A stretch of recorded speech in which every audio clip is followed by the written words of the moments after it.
ચાલો ધોરણ 11ના બાયોલોજીના તમામ મિત્રો ધ્યાન આપે.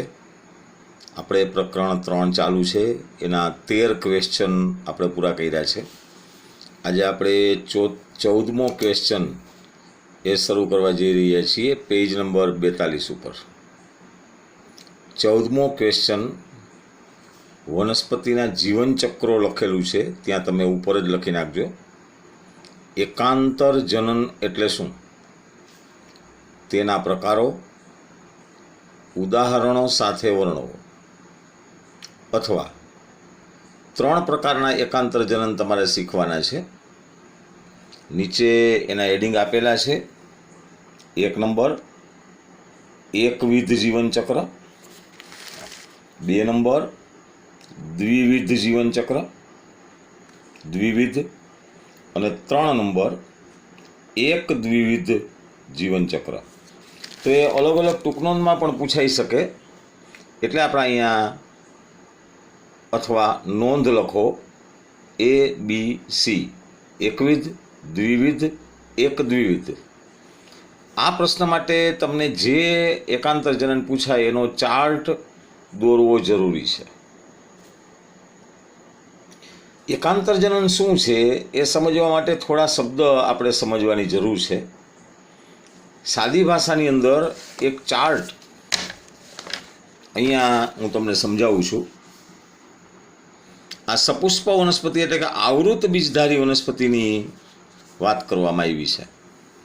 તમે બધાએ સપુષ્પ વનસ્પતિનો છોડ જોયો હોય.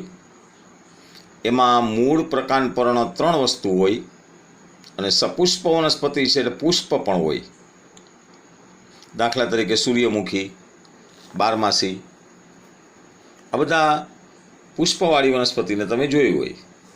એ જે સપુષ્પ વનસ્પતિનો છોડ છે એ રંગસૂત્રની સંખ્યાની દ્રષ્ટિએ દ્વિકીય છે, 2n છે, અને એને બીજાણુજનક અવસ્થા તરીકે ઓળખવામાં આવે.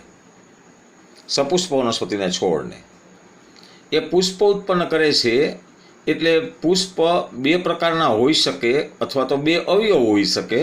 નર પુષ્પ, માદા પુષ્પ. નર પુષ્પ પણ 2n વાળું હોય, માદા પુષ્પ પણ 2n વાળું હોય, કારણ કે આ છોડ 2n વાળો છે. નર પુષ્પમાં પુંકેસર હોય, માદામાં સ્ત્રીકેસર હોય. પુંકેસરમાં પરાગાશય હોય ઉપરના ભાગમાં, સ્ત્રીકેસરમાં નીચે બીજાશય હોય. અહીંયા 2n આવે, કારણ કે ઉપરથી જ 2n છે. હવે પરાગાશય છે એમાંથી પરાગરજ ઉત્પન્ન થાય છે, અને બીજાશયમાં અંડક ઉત્પન્ન થાય છે. આ છે NN વાળા છે, એકકીય છે. પરિણામે એનો અર્થ એવો કરી શકાય કે વચ્ચેના ભાગમાં અર્ધીકરણની પ્રક્રિયા થાય છે. એટલે અહીંયા 2n હોય તો અહીંયા n આવે, અહીંયા 2n હોય તો અહીંયા n આવે. પરાગરજ છે એ ફલન નહીં કરી શકે, એનો વિકાસ થવો જરૂરી છે. પરાગરજનો વિકાસ થાય અને જે અવસ્થા આવે એને નર જન્યુજનક અવસ્થા કહેવાય છે. અને અંડકનો વિકાસ થાય છે ત્યારે માદા જન્યુજનક અવસ્થા આવે છે. આ n છે તો આ પણ n વાળી જ અવસ્થા આવે. આ 2 જણા વચ્ચે ફલન થાય અને પરિણામે ફલિતાંડ, ગર્ભ અથવા ભ્રૂણ બને, અને એ n વત્તા n એટલે 2n વાળું બને. એમાંથી બીજ બને, ફળ બને, અને એ 2n વાળું બને.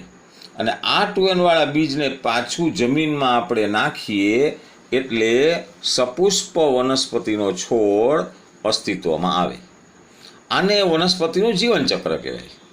એમાં તમે જ્યાં જ્યાં 2n વાળી વનસ્પતિ, 2n વાળી જે અવસ્થા છે એ બધી 2n વાળી અવસ્થાને બીજાણુજનક અવસ્થા કહેવાય. ધ્યાન રાખો, શબ્દ સમજો.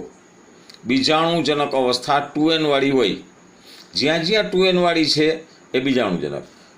આ છે n વાળી જે અવસ્થા છે એને તમારે જન્યુજનક અવસ્થા કહેવાની છે. n વાળી અવસ્થા એકકીય જન્યુજનક. જો નીચે મેં લખી પણ આપ્યું છે આ જગ્યાએ. 2n વાળી અવસ્થાને દ્વિકીય અવસ્થા અથવા બીજાણુજનક અવસ્થા કહેવાય. અને n વાળી જે અવસ્થા છે એને એકકીય અવસ્થા અથવા જન્યુજનક અવસ્થા કહેવાય. ઉપરનો ચાર્ટ તમે જોશો તો ખ્યાલ આવશે કે બીજાણુજનક અવસ્થા 2n વાળી છે, એમાંથી n વાળી અવસ્થા આવે છે. જુઓ, એટલે કે બીજાણુજનકમાંથી જન્યુજનક અવસ્થા આવે છે અને જન્યુજનકમાંથી વળી પાછી અહીંયા 2n વાળી અવસ્થા આવે છે, એટલે બીજાણુજનક અવસ્થા છે. જન્યુજનક અને બીજાણુજનક એકાત્રે આવે છે. ચાર્ટમાં જોઈએ તો ખ્યાલ આવે. બીજાણુજનક 2n વાળી, એમાંથી જન્યુજનક n વાળી આવે, વળી એમાંથી બીજાણુજનક 2n વાળી આવે. આ અવસ્થાઓ એકાત્રે આવે છે, એકાંતરે આવે છે. પરિણામે આ ચક્રને એકાંતર જનન કહેવાય. તો એકાંતર જનન શું છે એ મેં તમને સમજાવેલું છે. અને આ બધા શબ્દ બીજાણુજનક અને જન્યુજનક એ બધા શબ્દ હવે તમારે વારે ઘણીએ આ ટોપિકની અંદર આવશે. તો ફરી પાછા આપણે પ્રશ્ન ઉપર જઈએ. વનસ્પતિમાં એકકીય અને દ્વિકીય એમ કોષો સમવિભાજનથી વિભાજન પામે છે અને આ કારણે વિવિધ વાનસ્પતિક દેહનું નિર્માણ થાય છે. દાખલા તરીકે એકકીય વનસ્પતિ n અને દ્વિકીય વનસ્પતિ 2n. બરાબર? આ જગ્યાએ આનો ચાર્ટ પણ મેં અહીંયા આપેલો છે કે જે એકકીય વનસ્પતિ છે, જન્યુજનક અવસ્થાવાળી વનસ્પતિ છે, જેને આપણે n કહીએ છીએ, એ સમવિભાજન કરે છે, સમવિભાજન, અને બીજાણુઓ ઉત્પન્ન કરે છે. અહીંયા n છે તો n વાળા બીજાણુ ઉત્પન્ન થાય. આ n વાળા બીજાણુ વચ્ચે ફલન થાય એટલે ફલિતાંડ બને. આ n અને આ n સંયોજાય એટલે ફલિતાંડ બને, અને ફલિતાંડ n વત્તા n એટલે 2n વાળું બને. આ 2n વાળું જે ફલિતાંડ છે એ સમવિભાજન કરે એટલે કે દ્વિકીય વનસ્પતિ બનાવે 2n વાળી, જેને બીજાણુજનક અવસ્થા કહેવાય.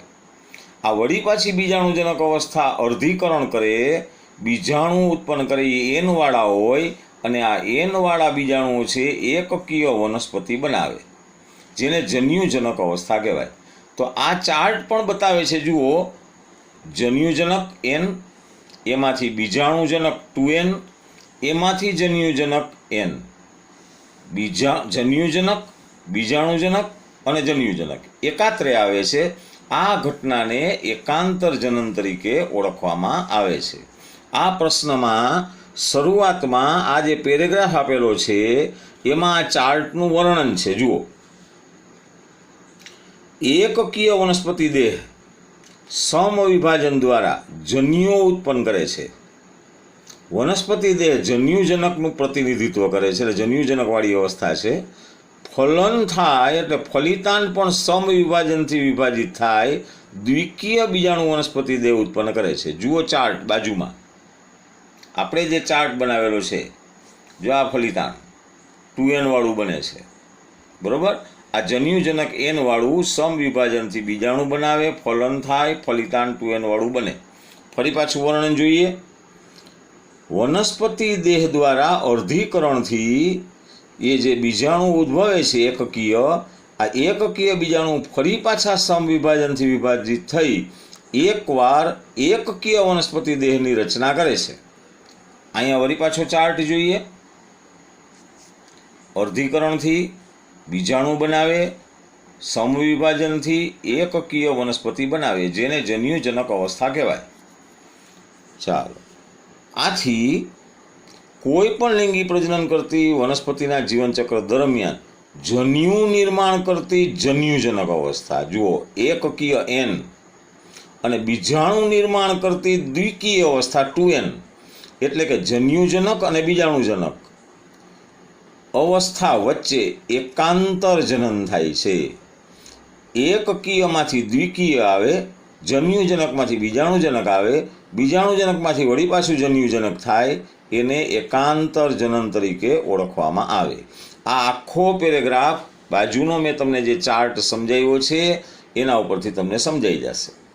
ચાલો, આ જે એકાંતર જનન છે એ વનસ્પતિની અંદર, અહીંયા માં કરી નાખજો, વનસ્પતિઓમાં નીચે પ્રમાણેની વિવિધ જીવનચક્રની, આ ભાત શબ્દ લખ્યો છે, વારે ઘડીએ ભાત શબ્દ આવશે. ભાતને બદલે તમે રીત શબ્દ લખી નાખજો. જીવનચક્રની રીતો જોવા મળે છે. કઈ કઈ રીતો? 3. 1, આ 2, આ 3. પહેલી રીત, એકવિધ જીવનચક્ર. એકવિધ, અહીં લખેલું છે એકવિધ જીવનચક્ર. હવે એ શું છે? હવે બાજુની આકૃતિ આપણે જોઈએ. પહેલી આકૃતિ, આ જે આકૃતિ છે આ ચક્ર તમારે દોરવાનું છે. એકવિધ પૂછે તો આ દોરવાનું. જો અહીં લખેલું છે એકવિધ, આ લખેલું છે દ્વિવિધ, અહીંયા લખેલું છે એક દ્વિવિધ. ત્રણેયના અલગ અલગ છે. તો પેલું ચક્ર ચાલો સમજીએ. જે ફલિતાંડ છે 2n વાળું, એટલે કે બીજાણુજનક અવસ્થાવાળું, એ એક કોષી ફલિતાંડ છે. એક જ કોષનું બનેલું છે. એક જ કોષનું બનેલું છે. આ અર્ધીકરણ કરે છે એટલે 2n માંથી n વાળા બીજાણુ બનાવે છે. જો અહીંયા n વાળા બીજાણુ બનાવે છે. આ જે બીજાણુઓ n વાળા છે એ જન્યુજનક અવસ્થા ઉત્પન્ન કરે છે. અને જન્યુજનકમાંથી ફરી પાછા 2 જોડાશે, 1 અને 2, અને વળી પાછું યુગ્મક એટલે જોડકું બનશે, અને એમાંથી 2n વાળી અવસ્થા આવશે. આમ બીજાણુજનક, એમાંથી જન્યુજનક, અને જન્યુજનકમાંથી ફરી પાછું બીજાણુજનક. આ અવસ્થાને એકવિધ જીવનચક્ર કહેવાય. એની વર્ણન અહીંયા બાજુમાં આપેલું છે. જુઓ, બીજાણુજનક પેટી ફક્ત એક કોષીય ફલિતાંડ છે 2n વાળું. મુક્તજીવી ફલિતાંડમાં અર્ધીકરણ થાય, એકકીય બીજાણુ બને, અને આ એકકીય બીજાણુ સમવિભાજન કરે, જન્યુજનકનું નિર્માણ કરે. બરાબર? આવી જે વનસ્પતિઓ છે એ વનસ્પતિ હંમેશા મુક્તજીવી હોય અને પ્રકાશ સંશ્લેષણ પણ કરી શકે. આ પ્રકારના જીવનને એકવિધ જીવનચક્ર કહેવાય. કોણ કરે છે? ઉદાહરણ, વોલવોક્સ, સ્પાયરોગાયરા, આ ઉપરાંતની ઘણી લીલ, ક્લેમિડોમોનાસ, એની કેટલીક જાતિઓ આ પ્રકારનું એકવિધ પ્રકારનું જીવનચક્ર બતાવે છે. ચાલો, હવે આપણે આવ્યા છીએ દ્વિવિધ પ્રકારનું જીવનચક્ર 2 નંબર. દ્વિવિધની આકૃતિ અહીંયા જોવાની. આ જગ્યાએ જો આ દ્વિવિધ છે. દ્વિવિધની અંદર અહીંયા બીજાણુજનક 2n છે. જુઓ, ત્યાંથી ચાલુ કર્યું છે, અને બીજાણુજનક 2n અહીંયા જન્યુજનન છે. જન્યુજનન 2 ભેગા થશે એટલે ફલિતાંડ યુગ્મક 2n વાળું બનશે. આ બધા nn વાળા છે, અને વળી પાછું બીજાણુજનક બનશે. એનું વર્ણન દ્વિવિધમાં આપ્યું છે. દ્વિવિધ તેનાથી ભિન્ન એવો બીજો પ્રકાર, જેમાં દ્વિકીય બીજાણુજનન પ્રભાવી. દ્વિકીય બીજાણુજનન જુઓ, દ્વિવિધમાં અહીંયા બીજાણુજનન દ્વિકીય પ્રભાવી છે, એટલે મુખ્ય છે અને સ્વતંત્ર છે. જન્યુજનક તબક્કો એકલ કે થોડોક કોષીય એકકીય જન્યુજનક દ્વારા. એકકીય, અહીંયા 2n છે, અહીંયા આગળ આવો તો આ બધા એકકીય છે. બરાબર? આ 2 ભેગા થાય છે તો અહીંયા યુગ્મક ફલિતાંડ 2n વાળું બને છે. આ જન્યુજનક અવસ્થા છે આટલી, આ બીજાણુજનક અવસ્થા છે આટલી. એનું વર્ણન અહીંયા ફરી પાછું જોઈએ.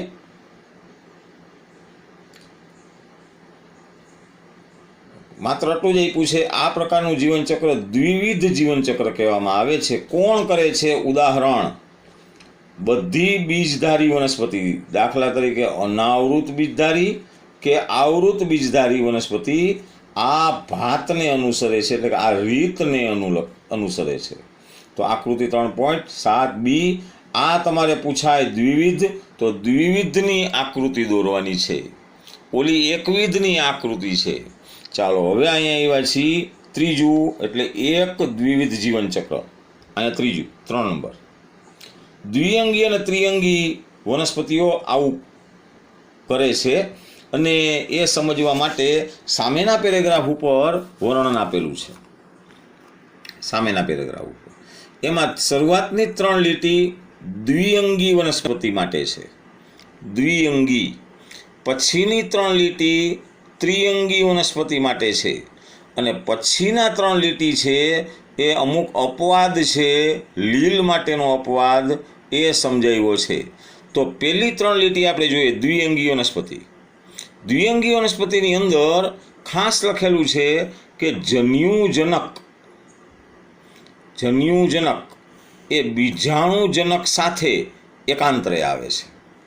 જન્યુજનક, બીજાણુજનક એકાંતરે આવે છે.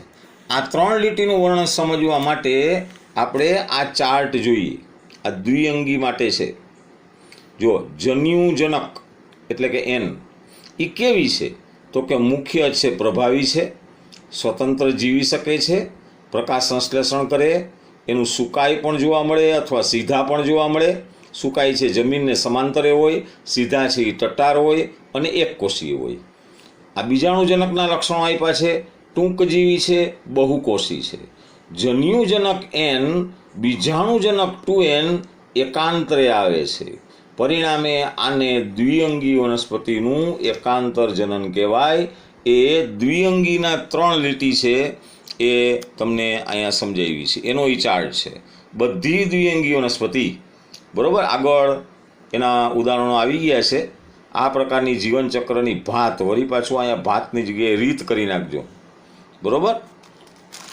ચાલો, ત્રિઅંગી વનસ્પતિ કેવી રીતે કરે છે? ત્રિઅંગી વનસ્પતિ માટે આ 3 લીટી માટે આ જગ્યાએ ચાર્ટ આપેલો છે. અહીંયા જો, અહીંયા ત્રિઅંગીનો ચાર્ટ આપ્યો છે. ત્રિઅંગી માટે એમાં બીજાણુજનક છે એ મુખ્ય છે. ઓમાં તમે જુઓ જન્યુજનક મુખ્ય હતી, આમાં બીજાણુજનક મુખ્ય છે, એટલે કે 2n વાળી અવસ્થા છે. એ કેવી છે? તો કે દ્વિકીય એટલે 2n, પ્રભાવી એટલે મુખ્ય, સ્વતંત્ર, પ્રકાશ સંશ્લેષી, વાહક પેશી વાળી વનસ્પતિ છે. આ બીજાણુજનકમાંથી જન્યુજનક અવસ્થા આવે છે, જેને એન અવસ્થા તરીકે ઓળખવામાં આવે છે. એ કેવી છે? તો કે બહુકોષી, મૃતોપજીવી કે સ્વયંપોષી, સ્વતંત્ર છે, ટૂંકજીવી અને એકકીય એટલે એન. બીજાણુજનકમાંથી જન્યુજનકમાં આવે છે એ એકાંતરે આવે છે. આમાં તમે જુઓ જન્યુજનકમાંથી બીજાણુજનક આવે છે એ એકાંતરે આવે છે. આ દ્વિઅંગીનું છે, આ ત્રિઅંગી વનસ્પતિ માટેનું છે. એનું વર્ણન આ જગ્યાએ લખેલું છે ત્રિઅંગી માટે. આ બધા લક્ષણો આની અંદર આપેલા છે, આકૃતિ 3.7, બરાબર. તો એ આકૃતિ આપણે જોઈએ, અહીંયા સમજીએ આ જગ્યાએ. તો આ જે વસ્તુ છે બીજાણુજનક અવસ્થા છે. જુઓ, બીજાણુજનક અવસ્થા. આટલી જે અવસ્થા છે એ જન્યુજનક અવસ્થા છે. બીજાણુજનકમાંથી અર્ધીકરણ થાય, બીજાણુ બને, જોડાય અને એનો વિકાસ થાય અને એન અવસ્થાવાળી વનસ્પતિ બને. વળી જન્યુજનકનું જન્યુજનન થાય, જોડાય, ફલિતાન બને 2n વાળું અને બીજાણુજનક અવસ્થા આવે. તો આ ઉપરનું જે છે, આ ઉપરનું એ બીજાણુજનક અવસ્થાવાળી એટલે ત્રિઅંગી માટેનું છે. આ દ્વિઅંગી માટેનું છે. દ્વિઅંગી અને ત્રિઅંગી એક દ્વિવિધ જીવનચક્ર દર્શાવે છે. આ આકૃતિ તમારે ત્રીજા જીવનચક્રમાં બતાવવાની છે, બરાબર. તો એનું વર્ણન તમને દ્વિઅંગી અને ત્રિઅંગીનું આ ચાર્ટ ઉપરથી તમને મળશે. આ દ્વિઅંગી માટેનું છે, શરૂઆતની 3 લીટી. આ ત્રિઅંગીનું માટેનું છે, એના પછીની 3 લીટી. અહીંયા એડિંગ કરી નાખજો, ત્રિઅંગી માટે, આ દ્વિઅંગી માટે. ચાલો, અમુક અપવાદ એવા છે, દાખલા તરીકે બધી લીલ છે સામાન્ય રીતે એકવિધ જીવનચક્ર બતાવે છે. ઘણી લીલ એકવિધ જીવનચક્ર બતાવે છે. પણ ફ્યુકસ લીલ હોવા છતાં દ્વિવિધ જીવનચક્ર બતાવે છે. જુઓ, અપવાદ છે, બરાબર. એવી જ રીતે એક્ટોકાર્પસ, પોલીસાયકોનિયા અને દરિયાઈ લીલ એક દ્વિવિધ જીવનચક્ર બતાવે છે. આ અપવાદ છે લીલ માટેના. અહીંયા 3 લીટીમાં એનું વર્ણન છે. જુઓ, રસપ્રદ રીતે ઘણી લીલ એકવિધ, પરંતુ તેમાંની કેટલીક, દાખલા તરીકે એક્ટોકાર્પસ, પોલીસાયકોનિયા, દરિયાઈ ઘાસ, આ એકવિધ જીવનચક્ર બતાવે છે. હકીકતે એ એકવિધમાં હોય, આ એક દ્વિવિધ જીવનચક્ર બતાવે છે. ફ્યુકસ છે લીલ હોવા છતાં દ્વિવિધ જીવનચક્ર બતાવે છે. તો આ અપવાદ છે. આ ત્રીજો મુદ્દો અપવાદનો કરી નાખજો. આ ત્રિઅંગી માટેનું છે, આ દ્વિઅંગી માટેનું છે, આની આકૃતિ તમારે આ જગ્યાએ આપેલી છે, એક દ્વિવિધ જીવનચક્ર. તો ત્રણેય ટૂંકનોંધ અલગ અલગ પૂછાઈ શકે. ત્રણેયની અંદર અલગ અલગ આકૃતિ આવશે. અહીંયા એકવિધ, અહીંયા દ્વિવિધ, અહીંયા એક દ્વિવિધ, અને સામે એનું વર્ણન આવશે. આ વર્ણન ન સમજાય તો મેં તમને આવા નાના નાના ચાર્ટ પણ આપેલા છે, એ ચાર્ટથી સમજવાનું. શરૂઆતનો પહેલો પેરેગ્રાફ છે આ, એ પહેલા પેરેગ્રાફનું ચાર્ટ પણ મેં આ જગ્યાએ બતાવેલો છે, આ જગ્યાએ બતાવેલો છે. બરાબર? આપણે એટલું સમજવાનું, આમ જન્યુજનકમાંથી બીજાણુજનક અને બીજાણુજનકમાંથી જન્યુજનક એકાત્રે આવે છે, પરિણામે આને એકાંતર જનન તરીકે ઓળખવામાં આવે છે. તો વનસ્પતિનું આ મહત્વનું લક્ષણ છે. ક્વેશ્ચન 14મો, એકાંતર જનન. આ જુદા જુદા ઉદાહરણો દ્વારા આપણે સમજ્યા, અથવા ત્રણેય ટૂંકનોંધ અલગ અલગ પૂછાઈ શકે. ત્રણેય પૂછાય તો તમારે ચાર્ટ આપવા જરૂરી છે. તો આ જગ્યાએ પછી પાઠનો સારાંશ આપેલો છે. અહીંયા આપણે પાઠ પૂરો કરીએ છીએ. સારાંશ વાંચજો. બરાબર? પાછળ એના સ્વાધ્યાય પણ આપેલા છે. આ સ્વાધ્યાય પણ આપેલા છે. સ્વાધ્યાય પણ તમે નોટબુકની અંદર એના જવાબો લખજો, આ પ્રશ્નોના. બરાબર? આ બધા પ્રશ્નોના જવાબો લખજો. અહીંયા આપણે પ્રકરણ 3 એ પૂરું કરવામાં આવ્યું છે. પ્રકરણ 3 બરોબર વ્યવસ્થિત રીતે તૈયાર કરજો. પરીક્ષાની અંદર 3 પ્રકરણનો સિલેબસ છે. પાઠ 1, 2 અને 3. 3 પાઠ આપણે પૂરા થઈ ગયા છે. બહુ વ્યવસ્થિત રીતે તમે આ જીવનચક્રો તૈયાર કરજો. સામાન્ય રીતે કોઈ પણ એક જીવનચક્ર પરીક્ષાની અંદર હોય છે. તમારે ચાર્ટ સહિત આ પ્રશ્ન છે એ વર્ણન કરવાનો છે. તો અહીંયા આપણે પ્રકરણ 3 પૂર્ણ થાય છે. આવતા વિડીયો લેક્ચરમાં ફરી પાછા મળીએ છીએ. સૌ તૈયારી કરજો, ખૂબ જ તૈયારી કરજો, અને જીવ વિજ્ઞાન વિષયની અંદર મેક્સિમમ માર્ક આવે એવી આપણે તૈયારી કરવાની છે, જેથી કરીને બીજા વિષયો છે એના કોઈ ખૂટતા માર્ક હોય તો આપણે સરભર કરી શકીએ. તો ખૂબ જ મહેનત કરજો. આવતા વિડીયો લેક્ચરમાં ફરી મળીએ છીએ. ત્યાં સુધી સૌ વિદ્યાર્થીઓને ગુડ બાય. આવજો.